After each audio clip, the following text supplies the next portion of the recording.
जय हिंद प्यारे बच्चों, क्या हालचाल। आशा करते हैं कि आप सब अच्छे होंगे, स्वस्थ होंगे, अपने घर पे होंगे और अपनी पढ़ाई में लगे होंगे। आज हम देखेंगे 10th क्लास मैथ प्रश्नावली 1.4 यानी कि जो भी हम 1 से 3 तक जितने कवर किए हैं उसका लास्ट है यानी 1.4। इसके बाद हम सेकेंड चैप्टर बहु पद को शुरू करेंगे। तो चलिए आज की क्लास शुरू करते हैं। इससे पहले अपने गुरुजनों सरस्वती माता और गणेश भगवान का नाम लेकर इस क्लास को शुरू करते हैं। और साथ ही इस पर एक मोटिवेशन भी होता है कि कहते हैं हो चुका आगाज रन का युग बदलने की तैयारी, कि हो चुका आगाज रन का युग बदलने की तैयारी, जीत हमेशा उसी का होगा जिसका संघर्ष है जारी। इसी मोटिवेशन के साथ आज क्लास को हम देखते हैं और समझते हैं। तो चलिए जानते हैं। फर्स्ट क्वेश्चन आपका है 1.4 का, बिना लंबी विभाजन प्रक्रिया किए बताइए कि निम्नलिखित संख्याओं के दशमलव प्रसार शांत है या अशांत आवृत्ति में है। तो सबसे पहले इस क्वेश्चन को बनाने से पहले आपको पता होना चाहिए ये शांत क्या होता है और अशांत क्या होता है। तो शांत वो होता है जो भाग देकर पूरा पूरा कट जाए, उसको हम शांत कहते हैं। वही अशांत क्या होता है, अशांत जो भाग देते हैं वो बहुत लंबा टिक जाता है यानी कि वो कटता कभी नहीं है, उसी को हम क्या कहते हैं, अशांत। तो इसी में बोला जा इस सवाल में बोला गया है कि बिना भाग देकर बताइए कि यह संख्या शांत है या अशांत, यानी कि ये पूरा कट जाएगा या नहीं कटेगा। जो कट जाएगा वो शांत होगा, जो नहीं कटेगा वो अशांत होगा। और इसमें एक ट्रिक और यह है कि जो संख्या 2 के पावर m और 5 के पावर n के रूप में होता है वो शांत होता है। यानी कि जो के जैसे हम 2 लिखे हैं, 2 के पावर में 4 दिए या 5 के पावर में 3 दिए तो वो शांत हो जाएगा। इसके अलावा जो संख्या आएगा वो शांत नहीं होगा। तो चलिए समझते हैं। तो कितना है, पहला है 13/31 तो सबसे पहले हम क्या करते हैं, बिना लंबी प्रक्रिया को तो 31 और 25 का हम लघुत्तम निकालते हैं। तो यहाँ हमने 31 और 25 का लघुत्तम निकाला। तो लघुत्तम में हम सबसे पहले जो संख्या हम देखते हैं कट जाए हम उनसे लगाते हैं। तो हमने किससे लगाया, 5 से लगाया। तो 5 से जब हम लगाए तो कितना हुआ, 5 छक्के 30, एक बच गया तो 5 दूना 12 हुआ, तो 5 दूना 10। इसके बाद 5 25 यानी कि 625। तो फिर ये 5 से कटेगा तो हमने फिर 5 से काट दिया। 5 से काटे तो 625 क्या हो गया, कट गया। जैसे कि 6 एकान यानी कि 5 एकान 5, फिर एक बचा, फिर 1 पे 2 तो 5 दूना 10, फिर कितना बच गया, फिर 2 आ गया इस पे यानी कि 12 हुआ। तो 5 25 125 बार में कट गया। इसी प्रकार 2 से फिर से हम 5 से काटे क्योंकि 5 से फिर कट रहा था। तो 5 से काटे 5 से 25 यानी कि 1 2 3 4 5। तो देखिए इसमें हम लिखेंगे 13/5 के पावर कितना है, 5 को आया है तो 5 के पावर 5 दे देंगे। इसमें यही समझना है हमको कि जो संख्या m के रूप में या n के रूप में आए, यानी कि देखिए 2 के पावर में या कुछ हो या 5 के पावर में कुछ हो तो वह क्या होगा, शांत। तो देखिए इसमें तो 5 के पावर में है, इसके अलावा तो नहीं है कोई, तो यह क्या होगा, शांत होगा। तो यहाँ लिखेंगे, यहाँ हरो छूट गया है तो आप यहाँ लिख सकते हैं हरो का अभाज्य गुणनखंड 2 के पावर 5 या 5 के पावर n के रूप में है, इसीलिए यह क्या होगा, शांत होगा। ठीक ना, एक हो गया। इसके बाद सेकेंड है आपका 17/8। तो इसमें भी क्या करेंगे, 8 का लघुत्तम निकालेंगे। तो देखिए 8 से जब हम निकालेंगे तो 2 से लगाएंगे तो 2 चौका 8, 2 से 2, 1 2 3। तो यही लिखेंगे 17/2 के पावर 3। तो इसमें भी देखिए कि 2 के पावर में कुछ ना कुछ आया है, यानी कि अभी क्या होगा, शांत होगा। इसके अलावा तो कोई नहीं है तो क्या होगा, वो शांत होगा। तो यही लिखेंगे हरो का अभाज्य गुणनखंड 2 के पावर 5 या m 5 के पावर n के रूप का है, इसीलिए यह क्या होगा, शांत होगा। चलिए थर्ड में है क्या, थर्ड में आपका है 64/455।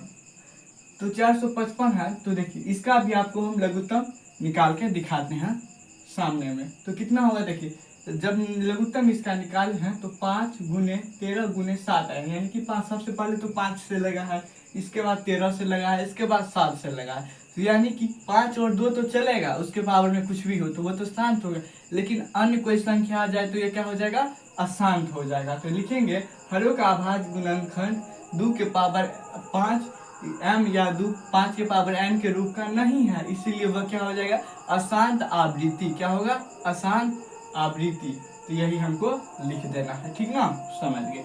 चलिए आप फोर्थ नंबर का साइज हम किए हैं यहाँ, तो काटे हैं। देखिए 3 से काट दिए हैं तो कितना हो गया, 2 के पावर 6 गुने 5, ठीक ना, 2 के पावर 6 यानी 5। क्या किए हम, इसको लघुत्तम निकाले। देखिए इसको जब आप काट दीजिएगा तो 313 के 3 पंचे यानी कि 5, 3 से काटे या पहले 5 से काटते हैं तो 5 दिया कितना हो गया, 15 हो गया। इसके बाद 1600 है, 1600 को जब आप काटिएगा तो 5 दिया 15, 3 0 0 यानी कि 300 आएगा। तो 300 का जब आप 300 निकालिएगा तो कितना होगा, तब यहाँ 300 होगा ना, 3 हो गया, 1 आया तो 2 हुआ, 2 यानी 320 हुआ। 320 का क्या करेंगे हम, लघुत्तम निकालेंगे। या तो सीधे आप 16 करके निकाल लीजिए या काट दिए तो और बढ़िया है। तो देखिए 2 के पावर 6 और 5 के पावर 1 आया है जब हम इसको निकाले, तो हरों का अभाज्य गुणनखंड 2 के पावर 5 या 5 के पावर n के रूप का है, इसीलिए यह क्या हो जाएगा, शांत हो जाएगा। चलिए एक बार हम आपको करके दिखाते हैं। कितना है, नीचे में आपका 1600,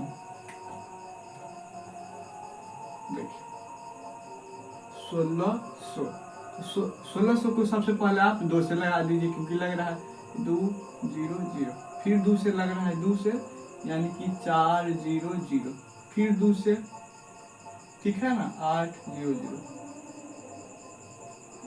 1600, हाँ ठीक है, 2 0 0, फिर 2 से 100, फिर 2 से 5 0, फिर 2 से 2 चौका 2 दूना 4, 2 पंचे 10, फिर 5 से 5 है 25।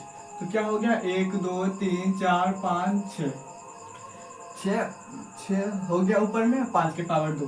तो देखिए 2 के पावर 6, 5 के पावर 2 यहाँ छूट गया था। हम सिंपल में लिखे, यानी कि इसको जब हम काटते नहीं है तब ऊपर में क्या हो जाएगा, 15 हो जाएगा। काट के लिखे हैं तो 5 ही हुआ, लेकिन हम जब कर नहीं लिखेंगे सीधे हम इसको क्या हो जाएगा, 15 हरों का अभाज्य गुणनखंड 2 के पावर में है, इसीलिए यह क्या हो जाएगा, शांत हो गया। आशा करते हैं कि यह क्वेश्चन क्या समझ गए होंगे। चलिए अब पांचवा सवाल का रहा है आपका 29 बटा 343। तो देखिए 29 को तो हम कटेगा नहीं, तो हम सिंपल में 343 का जब हम लघुत्तम निकालते हैं तो कितना होता है, 7 के पावर में 3 होता है, यानी कि 7 3 बार आता है। तो हरों का अभाज्य गुणनखंड 2 के पावर के रूप के नहीं होगा, यानी कि इसमें क्या बोला, शांत होने के लिए या तो यानी 5 के पावर में होना चाहिए या 2 के पावर में होना चाहिए, लेकिन इसमें तो है ही नहीं, तो ये क्या हो जाएगा, अशांत हो जाएगा। तो इसी प्रकार लिखेंगे हरों का अभाज्य गुणनखंड 2 के पावर m या 5 के पावर n के रूप में नहीं है, इसीलिए शांत हो गया। इस प्रकार से आप जितने भी क्वेश्चन है को बना सकते हैं, ठीक। इसके बाद 7वां सवाल है 129 बटा 2 के पावर 5, 5 के पावर 7, 7 के पावर 5। देखिए ये इसमें तो हो जाता है, ये दोनों रहता तो हो जाता, लेकिन तीसरा आ गया, यानी कि अदर संख्या आ गया, 7 आ गया, तो सिंपल है वो अभाज्य यानी कि अभाज्य गुणनखंड नहीं होगा, यानी कि हरों का अभाज्य गुणनखंड 2 के पावर m या 5 के पावर n के रूप में नहीं होगा, क्योंकि वह अशांत हो जाएगा जब ये दूसरा संख्या 2 या 5 के अलावा आया तो, ठीक ना। इस प्रकार से हम इन सभी प्रश्नों 1 से 7 को देख लिया। अब नेक्स्ट स्लाइड में हम समझते हैं 8, 9, 10 और इसके बाद सेकेंड क्वेश्चन को समझ लेते हैं। तब आइए बच्चों अब इस स्लाइड में समझते हैं 8वां प्रश्न क्या कर रहा है। 8वां कर रहा है 6 बटा 25 है, तो इसको हम सिंपल में काट देते हैं। तो देखिए 600 को 3 पंचे 15, 3 दूना 6, तो 2 बटा 5। तो हरों का अभाज्य गुणनखंड यानी कि 5 आ गया है, तो यानी कि हरों का अभाज्य गुणनखंड 2 के पावर 5 या 5 के पावर n के रूप में है, इसीलिए यह क्या होगा, शांत हो जाएगा, ठीक ना। इसी प्रकार 35 बटा 50 है, तो देखिए 7 बटा 10। तो जब हम 10 का निकालते हैं तो 2 गुने 5 होता है, यानी कि 2 के पावर यानी कि 2 के पावर n 5 के n के रूप में हो रहा है, तो यह भी शांत ही होगा, ठीक ना। 9वां क्वेश्चन 10वां क्या 77 बटा 210। 210 का हम जब लघुत्तम निकालते हैं तो 5 गुने 2 गुने 3 गुने 7 आता है, यानी कि अलग अलग संख्या इसमें आ रहा है, तो क्या हो जाएगा, अशांत हो जाएगा। तो लिखेंगे हरों का अभाज्य गुणनखंड 2 के पावर m या 5 के पावर n के रूप में नहीं है, इसीलिए क्या होगा, अशांत होगा या अशांत आवृत्ति होगा। तो ये थे फर्स्ट क्वेश्चन, यानी कि बिना लंबी विभाजन प्रक्रिया कि बताए कि निम्नलिखित संख्याओं के दशमलव प्रसार या शांत है या अशांत हमने बता दिया। अब हम सेकेंड प्रश्न की ओर बढ़ते हैं। सेकेंड प्रश्न क्या कह रहा है, ऊपर दिए गए प्रश्न में उन परिमेय संख्याओं के दशमलव प्रसार को लिखिए जो शांत है। यानी कि जो भी आप संख्या निकाले हैं उसको आप दशमलव में फिर से लिखिए। जो संख्या है ना, जो सबसे पहले तो हमको पूछा गया था कि कौन सा संख्या शांत है या अशांत है। आप बोल रहा है कि शांत, जो संख्या शांत निकला है उस संख्या का दशमलव प्रसार निकालिए, यानी कि दशमलव में उसको लिखिए। तो चलिए, इसमें आपके कौन कौन प्रश्न निकले हैं। पहला शांत था, दूसरा शांत था, इसके बाद चौथा शांत था, छठा शांत था और आठवां शांत था और इसके बाद नवा शांत था। तो इन प्रश्नों को हम दशमलव प्रसार में लिखेंगे। तो दशमलव प्रसार में लिखने के लिए क्या करते हैं, जैसे कि इसका निकला था क्या, 5 के पावर में 5 निकला था, तो हम दोनों को एक रंग करने के लिए एक ही संख्या से गुना करते हैं। जैसे कि हम आपको बताए थे कितना निकला था, 5 के पावर 5, ठीक ना। हाँ, तो देखिए 5 के पावर 5 निकला था, तो इसको हम दशमलव प्रसार में निकालने के लिए उसी संख्या को हम क्या करते हैं, 2 बार गुना कर देते हैं। जैसे कि 5 और 2 लिखते हैं ना, तो 2 को हम क्या करते हैं, ऊपर नीचे गुना कर देते हैं। जितना पावर नीचे रहेगा उतना पावर हम ऊपर देंगे। तो देखिए 2 के पावर 5 के पावर 5 है, तो 2 के पावर 5 और 2 के पावर 5 देंगे। इसके बाद देखिए 2 को 5 में गुना कीजिएगा, 2 दूना 4, 4 दूना 8, 8 दूना 16, 16 दूना 32, यानी 5 में गुना कीजिएगा तो 32 होगा। फिर 13 गुने 32 कर देना है, 32 को फिर इससे गुना कर दिए तो देखिए 5 दूना 10 हो गया। जब 5 नीचे वाले संख्या को गुना करते हैं उसके बाद हम पावर लिख देते हैं, तो 5 दूना 10 हो गया। इसके पावर में क्या होता है, पावर जुट मतलब कि जब सेम रहता है तो पावर एक ही होता है। तो 5 क्या हो गया, 10 के पावर में 5 हो गया। ठीक, इसके बाद 400, जब 13 और 32 को गुना कीजिएगा तो कितना आ जाएगा, 416। 416 बट्टा में क्या गो है, मतलब 10 पर क्या गो जीरो होगा, 5 गो जीरो, क्योंकि पावर 5 है तो 1 2 3 4 5 दे दिए। इसके बाद दशमलव हम उड़ाएंगे तो कितना अंक के बाद दशमलव देना है हमको, 416 है तो 2 अंक के बाद, तो 0.00 हो जाएगा। इस प्रकार से आप बना सकते हैं। इसी प्रकार सेकेंड प्रश्न है 17/8। 17/8 को हम जब निकालते हैं तो देखिए 2 के पावर में 3 आया था, लेकिन हमको 5 भी लिखना हो। दोनों जब दशमलव संख्या निकालते हैं तो हमको दोनों निकालना होता है। तो देखिए इसमें 2 के पावर है तो हम 5 लेंगे, तो 5 के पावर से मैंने जो नीचे में है उससे हम दोनों में गुना करते हैं। देखिए इसको बढ़िया से समझिए, पहला नहीं समझे होंगे तो इसको हम सेकेंड को आपको बढ़िया से समझाते हैं। देखिए जो संख्या है, मान लीजिए 17/8 है, तो इसका जब हम दशमलव प्रसार निकाले थे तो वो तो शांत हुआ था। कितना आया था, 17/2 के पावर 3 इतना आया था। इसके बाद दशमलव प्रसार जब निकालते हैं हम तो उसमें क्या करते हैं, जो संख्या आया था नीचे वाला उसमें देखते हैं उसका पावर क्या है उस अंक का, और जो अंक रहता है तो उसके अलग अंक से, यानी कि जैसे 2 है तो हम 5 के पावर में 3 देंगे, या 5 है रहेगा यहाँ 5 के पावर 3 रहता तो हम 2 के पावर में 3 देते और ऊपर नीचे गुना कर देते। तो उसी प्रकार हमने क्या किए हैं, ऊपर नीचे गुना कर दिया, 2 के पावर 3 गुने 5 के पावर 3 गुने 5 के पावर 3। इसके बाद 17 हुआ और 5 को हम 3 बार गुना किया तो 5 25, 25 से 25 625, यानी 5 25, 25 625 हो जाता है। 6 जब 17 और 125 को जब 625 को जब गुना किया कितना हो गया, 21 25 बट्टा में 1000, ठीक है ना। इसके बाद क्या हो गया, 2.125। इस क्वेश्चन को आप एक बार देख लीजिए, लगता है अंक यहाँ गड़बड़ा गया है। 5 25, ठीक, 25 को हम फिर 5 से गुना करते हैं तो 125, ठीक है, यानी कि संख्या को गुना करना रहता है ना, तो ठीक है। तो कितना हो जाएगा, इसके बाद अंक उतारेंगे तो कितना अंक के बाद है, यहाँ पे 3 है तो 3 शून्य दिए नीचे में, 3 अंक के बाद है तो देखिए 3 अंक के बाद दशमलव दे देंगे, 2.125 हो जाएगा। आशा करते हैं कि आप यह भी समझ गए। इसके बाद फोर्थ नंबर है 3/325। तो देखिए 3/2 के पावर में 6 आया था, ठीक ना। तो अब हमको 5 में 6 लेना है, ऊपर नीचे गुना करना है, तो गुना कर दे कितना आ गया, 9375 बटा 10 के पावर में 6, 2 पंचे 10 के पावर में 6 हो गया। इसी प्रकार जब हम भाग दिए तो कितना अंक के बाद हम देंगे दशमलव, यानी कि 6 गो जीरो है ना, तो इसमें संख्या तो 4 ही है तो 2 अंक जीरो ले लेंगे, 0.00937 5 इसका आंसर होगा। ठीक, इसके बाद चौथा प्रश्न क्या कह रहा है, 33 गुने 5 के पावर 1, तो कितना है, 2 के पावर 3, 5 के पावर 2 है, यानी कि इतना हमको आया हुआ है जब हम शांत में किए हुए हैं। तो तब इसमें क्या है, एक कम हो रहा है, 5 के पावर यहाँ तो 3 है, यहाँ 1 है, तो एक जोड़ देंगे, यानी कि ऊपर नीचे फिर से गुना कर देंगे। 5 के पावर 1, 5 के पावर 1, तो कितना हो जाएगा 115। जब गुना कीजिएगा तो इसको 5 को, तो 115 होगा। और देखिए 10 के एक, दोनों पावर जब सेम रहता है तो एक ही हो जाता है, पावर जुड़ जाता है, तो पावर क्या हो गया, जुट गया, 5 हो गया। तो 2 पंचे 10, 10 के पावर 3, 10 पे 3 को 0 तो 115, आप 0.115 लिख दीजिए दशमलव उतार के, सिंपल। इसके बाद आपके 8वां प्रश्न है 6/15, तो इसको हम काट दिए तो देखिए 2 से जब आप 5 में भाग दीजिएगा तो कितना होगा, 2.4 होगा, सिंपल। 9वां भी ऐसे ही है 7/10, तो इसमें भाग दीजिए तो कितना होगा, 0.7। तो आशा करते हैं फर्स्ट सेकेंड पहला और दूसरा क्वेश्चन आप समझ गए, नहीं समझे होंगे तो आप फिर से आप इसको रिपीट करके देख सकते हैं।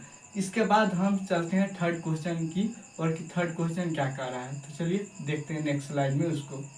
तब आइए इस स्लाइड में हम समझते हैं थर्ड नंबर क्वेश्चन को। थर्ड क्या कर रहा है, कुछ वास्तविक संख्याओं के दशमलव प्रसार नीचे दर्शाए गए हैं। प्रत्येक स्थिति के लिए निर्धारित कीजिए कि यह संख्या परिमेय संख्या है या नहीं। यदि यह संख्या परिमेय है, p बाय q के रूप का है, तो q के अभाज्य गुणनखंड के बारे में आप क्या सकते हैं। इसमें सबसे बोला जाता है क्या यह संख्या परिमेय है या अपरिमेय है, ठीक। इसके बाद हाँ, परिमेय संख्या निकलता है तो इसमें शांत होगा कि अशांत होगा, इसके बारे में तो चलिए आपको समझाते हैं। फर्स्ट क्वेश्चन दिया गया है 4, 3 पॉइंट 1, 2, 3, 4, 5, 6, 7, 8, 9, तो ये आपको कैसी संख्या लग रहा है, यानी कि पूरा कट गया लग रहा है। देखिए 1, 2, 3, 4, 5, 7, तो क्या होगा, शांत आवृत्ति होगा। तो इसको क्या लिखेंगे, यह तो परिमेय संख्या है क्योंकि पूरा कट गया, तो यहाँ हमको लिखेंगे, क्या लिखेंगे, यहाँ हम लिखेंगे हाँ परिमेय संख्या। सबसे पहले हम परिमेय संख्या लिख देते हैं, परिमेय संख्या।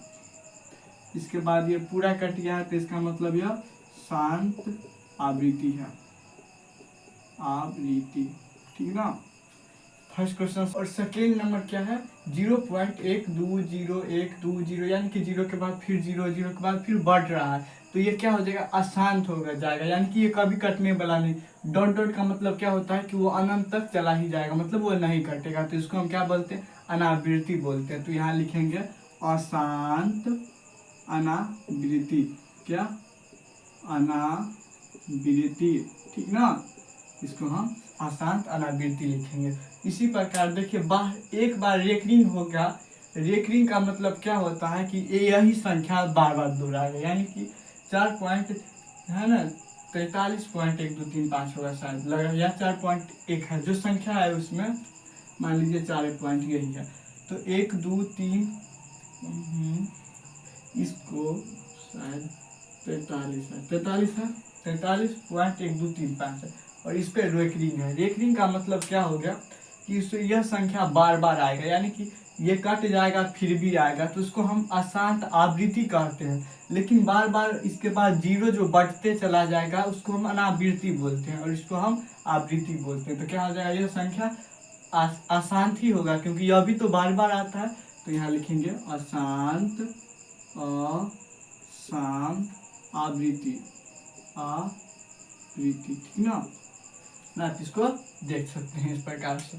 इसके बाद यह जो 1.4 के जितने प्रश्न थे हमने देख लिए। अब हम नेक्स्ट क्लास में क्या समझेंगे, जो भी बोर्ड एग्जाम में इम्पोर्टेंट प्रश्न पूछे गए, यानी कि ऑब्जेक्टिव टाइप प्रश्न पूछे गए हैं इस चैप्टर से, लघु उत्तरीय जो प्रश्न पूछे गए, इसके बारे में देख लेंगे कि किस टाइप के प्रश्न कैसे पूछे जाते हैं बोर्ड एग्जाम में, उसको नेक्स्ट क्लास में। तो आज हमारा 1.4 से फर्स्ट चैप्टर खत्म हुआ। तो अब मिलते हैं नेक्स्ट क्लास के साथ, तब तक हंसते रहिए, मुस्कुराते रहिए। जय हिंद, धन्यवाद।